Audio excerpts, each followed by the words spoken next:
महाराजगंज के सिहोता बंगरा में पहुंचे बिहार के महामहिम राज्यपाल राजेंद्र विश्वनाथ आर्लेकर जी का भव्य तरीके से स्वागत किया गया।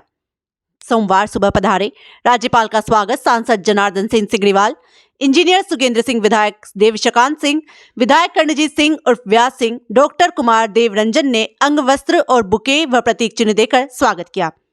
इस अवसर पर राज्यपाल राजेंद्र विश्वनाथ आर्लेकर ने महाराजगंज प्रखंड के बंगरा गांव स्थित शहीद देवशरण सिंह स्मारक स्थल में करीब 1 करोड़ रुपए की लागत से बनने वाले शहीद सम्मान भवन, साथ ही रघुवीर सिंह प्रतिमा का अनावरण किया। सभा को संबोधित करते हुए मुख्य अतिथि बिहार के महामहिम राज्यपाल राजेंद्र विश्वनाथ आर्लेकर ने कहा कि मैं आज धन्य हो गया इस वीर शहीद सपूतों की धरती पर आकर, जहां 31 वीर बांकुड़ों ने अंग्रेजों से लोहा लिया। शहीद सैनिकों के परिवार के सदस्यों को अंग वस्त्र व प्रतीक चिन्ह देकर महामहिम ने सम्मानित किया। वहीं बंगरा के एकमात्र जीवित स्वतंत्रता संग्राम सेनानी मुंशी सिंह को अंग वस्त्र व प्रतीक चिन्ह देकर सम्मानित किया और पैर छूकर आशीर्वाद लिए। अपने संबोधन के दौरान माननीय राज्यपाल ने कहा, मैं बिहारी हूं। अगर मुझे कोई बिहारी कहता है तो गर्व की अनुभूति होती है। देश की आजादी के समय शहीदों ने जो सपना देखा था आज साकार होता दिख रहा है। स्वतंत्रता संग्राम सपूतों ने भारत को विकसित राष्ट्र के रूप में देखना चाहते थे, आत्मनिर्भर भारत के रूप में देखना चाहते थे। उसी के पथ पर आज देश के यशस्वी प्रधानमंत्री नरेंद्र मोदी जी चल रहे हैं और उन सपूतों की पावन व पवित्र स्थल बंगरा में आकर अपने को धन्य मानता हूं। स्वयं को विकसित करने की आवश्यकता है। स्वयं को विकसित किए बिना भारत विकसित नहीं होगा। स्वदेशी अपनाएं तब जाकर भारत स्वावलंबी बनेगा, आत्मनिर्भर बनेगा, साथ ही विकसित बनेगा। विदेशों में बने सामान का उपयोग ना करें तब भारत विकसित बनेगा। भारत को पूर्व में लोग सोने की चिड़िया कहते थे, अब भारत सोने की चिड़िया नहीं बनेगा, भारत सोने का शेर बनेगा। जिस प्रकार शेर की दहाड़ से पूरा वातावरण गूंज उठता है, उसी प्रकार जब भारत सोने का शेर बनेगा तो इसकी दहाड़ पूरे विश्व को सुनाई देगी और तब जाकर के भारत विश्व गुरु बनेगा। सांसद जनार्दन सिंह सिग्रीवाल ने अपने मुख्य अतिथि महामहिम राज्यपाल राजेंद्र विश्वनाथ आर्लेकर जी को इस कड़ाके की ठंड में आने के लिए कोटि कोटि वंदन किया और जब शहीद सम्मान भवन बनकर तैयार हो जाएगा तो उद्घाटन करने का न्योता भी दिया, जिसको महामहिम ने स्वीकार कर लिया। धन्यवाद ज्ञापन के दौरान सुगेंद्र सिंह ने कहा कि आज बंगरा की धरती धन्य हो गई। आप महामहिम का चरण हमारे गांव की धरती में पड़ा, कोटि कोटि वंदन। अभिनंदन के साथ ही सभा का समापन हुआ। हजारों की संख्या में स्वागत गेट बने हुए थे और हर चौक व चौराहे पर पुलिस बल के जवान तैनात थे। कहीं कोई चूक न हो जाए, इसको लेकर जिला प्रशासन से लेकर महाराजगंज अनुमंडल प्रशासन मुस्तैद रहा। सरकार मित्रगण, बड़ी संख्या में उपस्थित इन वीर शहीदों के सम्मान के लिए इस रास्ते के प्रति समर्पण भाव जो आपके पास मजबूती से बना है, वैसे सभी अति सम्माननीय भाइयों और बहनों, इस सिवान जिला के जिलाधिकारी, एसपी साहब, अन्य सभी बड़ी और कनीय अधिकारीगण,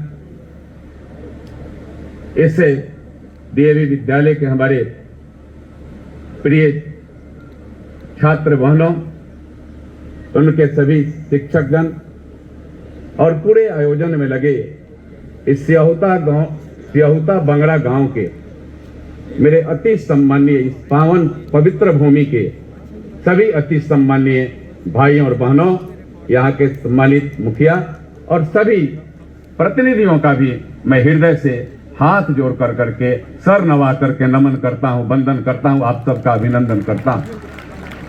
और आपसे एक बार मैं निवेदन करूंगा कि पुनः हाथ उठा करके और ताली बजा करके माननीय राज्यपाल महोदय जी का हृदय से अभिनंदन और वंदन और स्वागत करने का काम करें।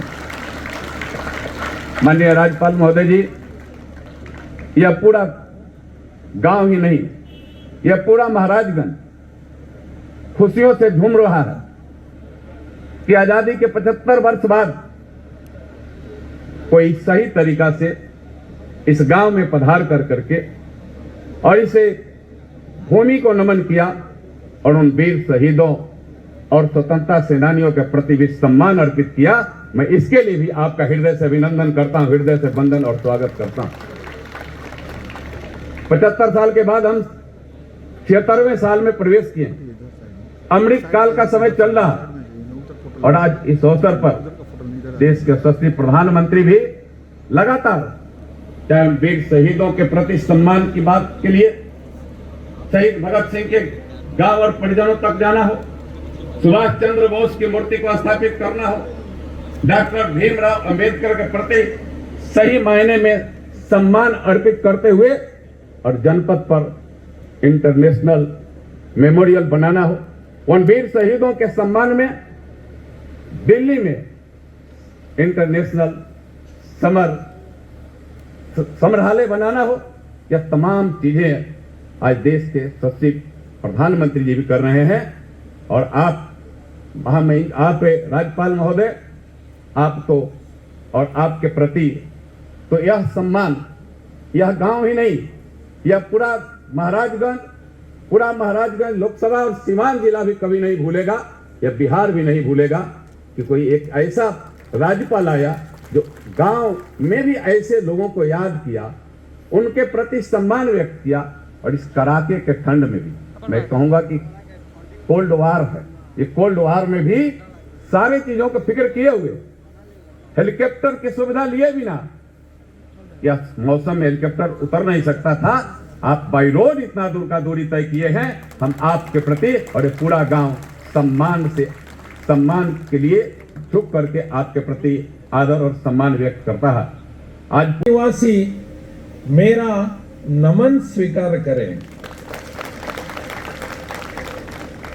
मैं थोड़ा सा भावुक भी बन चुका हूं कि ऐसे भूमि में मेरा आगमन हुआ है, ऐसे भूमि को मेरा पदस्पर्श हुआ है कि जिस धूलि को मैंने मेरे माथे को लगाना चाहिए, इसलिए मैं थोड़ा सा भावुक हो चुका हूं। जिन जिन लोगों ने इस देश के लिए, इस स्वतंत्रता के लिए बलिदान किया है, अपना सर्वस्व अर्पण किया है, इस भूमि में आकर मैं खुद को पुनीत और पावन अनुभव कर रहा हूं। अपने देश के बलिदान, देश के लिए बलिदान, देश की विकसित भारत देखने के लिए जिन्होंने बलिदान किया था, लगभग 75-76 वर्ष पूर्व ने कुछ अपने सामने एक लक्ष्य रखा था। हम सबका दायित्व बनता है उनका लक्ष्य पुनः आज उभर कर सामने रखकर उसके लिए काम करना। हमारा देश, जैसे कि यहाँ हमारे सभी लोगों ने बताया है, स्वतंत्रता के बाद आज 75-76 वर्ष हो चुके हैं और इसको हम देख रहे हैं एक नए आईने में, नए परिप्रेक्ष्य में कि आने वाला 25 वर्षों का समय क्या होगा, कैसे होगा। आने वाले 25 वर्षों में अपना देश भारत कहां होगा। प्रधानमंत्री के उस सपने का यहां उल्लेख किया गया। प्रधानमंत्री चाहते हैं कि आने वाले समय में 25 वर्षों में भारत एक विकसित भारत होगा और इसलिए उन्होंने विकसित भारत की एक यात्रा भी शुरू कर दी है अपने देश भर में। क्यों यात्रा शुरू कर दी? पूरे भारतवासी समझे कि भारत अब अनडेवलप्ड नहीं है, अंडर डेवलप्ड नहीं है, डेवलपिंग नहीं है, भारत अब विकसित हो चुका है। विकसित भारत का सपना हमारे सामने सार्थ हो रहा है। पूरा सपना नहीं, यह यथार्थ हो चुका है। इसको हम अनुभव कर सके, इसलिए विकसित भारत की यात्रा हो रही है। यह किसी एक पार्टी की यात्रा नहीं है, ये राजनीति की यात्रा नहीं है, ये तो हमारे पूरे भावनाओं की यात्रा है। इसलिए प्रधानमंत्री चाहते हैं कि इस देश का अविकसित अगर कोई भाग रहा है, उसको भी विकसित करने का संकल्प हम ले। इसलिए ये यात्रा है। इस देश का छोटा हो, मोटा हो, बड़ा हो, कोई भी हो, कोई भी इस देश का व्यक्ति हो, वह विकसित भारत का एक भाग है, हिस्सा है। इसलिए हम चाहते हैं कि सभी जगह यह यात्रा होनी चाहिए। प्रधानमंत्री जी का यह सपना है। हम सबको लगता है कि देश भर के सभी लोग विकसित होने चाहिए, कोई पीछे रहा है, कोई उसका विकास नहीं हुआ है, ऐसा सपना हमारे दिल में नहीं है। इसलिए प्रधानमंत्री जी ने जो भी सपना हमारे सामने रखा है उसको हमको साकार करने का दायित्व हम सबका बनता है। इसलिए हम जब आते हैं, देखते हैं, मेरा प्रयास रहता है, जहां ये उल्लेख किया गया कि शिक्षा के बारे में हम कुछ करना चाहते हैं, केवल मैं नहीं करना चाहता, बिहार की पूरी जनता इसके लिए आतुर है, वो करना चाहती है। और बिहार की जनता जब चाहती है तो इसको कौन रोक सकेगा? मैं भी अगर चाहकर भी रोक नहीं पाऊंगा। मैं बिहार की जनता की इच्छा के अनुरूप ही काम कर रहा हूं। मैं अगर यहाँ उधर जाता हूं, वहां जाता हूं, पूरे बिहार में घूमता फिरता हूं, तो बिहार की जनता की अनुरूप, बिहार की जनता की इच्छाओं के अनुरूप ही कर रहा हूं। बंगरा गांव में क्या कहिएगा सर, कार्यक्रम सफल हुआ? देखिए, कार्यक्रम में एक ऐसा अद्भुत कार्यक्रम था कि वीर स्वतंत्रता सेनानियों, वीर शहीदों को नमन करने, इस भूमि को चंदन बंदन करने के लिए इस राज्य के राज्यपाल जी यहाँ पधारे हुए थे। मैं तो सबसे पहले उन वीर शहीदों को नमन करता हूँ, उन वीर स्वतंत्रता सेनानियों के चरणों में वंदन, अभिनंदन और उनके प्रति हृदय से सम्मान व्यक्त करता हूँ। ये एक ऐसा गांव है जहाँ 31 के संख्या में हमारे शहीद और स्वतंत्रता सेनानी हो। यह एक अद्भुत माने यह इतिहास है और इस इतिहास को और जागृत करने का काम आज राज्यपाल जी आकर के इसको किए हैं। आज रघुवीर बाबू के मूर्ति का अनावरण भी हुआ। एक उनके याद में और शहीदों के याद में, स्वतंत्रता सेनानियों के याद में यहाँ 1 करोड़ रुपये की लागत से शहीद सम्मान भवन के निर्माण का शिला भी उन्होंने रखने का काम किया और उन्होंने ये स्वीकार कर लिया।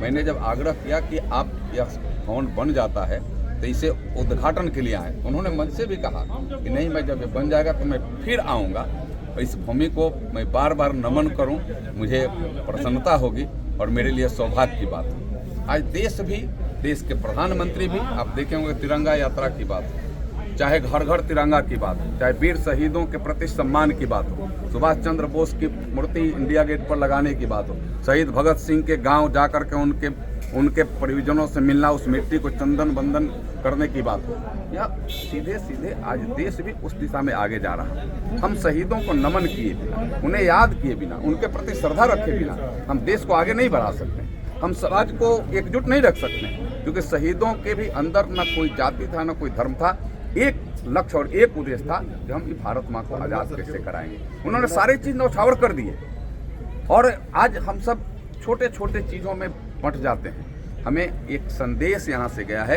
कि हम बंट करके नहीं, एक साथ मिल करके ही अपना देश समाज का कल्याण कर सकते हैं। छोटे इस वीरों की भूमि पर राज्यपाल भावुक हो गए, इसको लेकर क्या कहिएगा? भावुकता उनके अंदर, जब मैंने चर्चा किया, जब कार्यक्रम लेने के लिए, एक गांव में 31 से हमारे स्वतंत्रता सेनानी और शहीद हैं। रघुवीर बाबू के परिजनों की हार्दिक इच्छा है कि उनके मूर्ति लगी हुई है, महीनों से वह मूर्ति का अनावरण नहीं हुआ है। उनकी इच्छा है कि मैं आप चल करके उनके मूर्ति का अनावरण करूं। उस समय भी उनके मन में एक भाव आ गया था और मेरे आग्रह को तुरंत उन्होंने स्वीकार किया कि सिकरीवाल साहब, आप जब कर रहे हैं तो निश्चित रूप से मैं चलूँगा।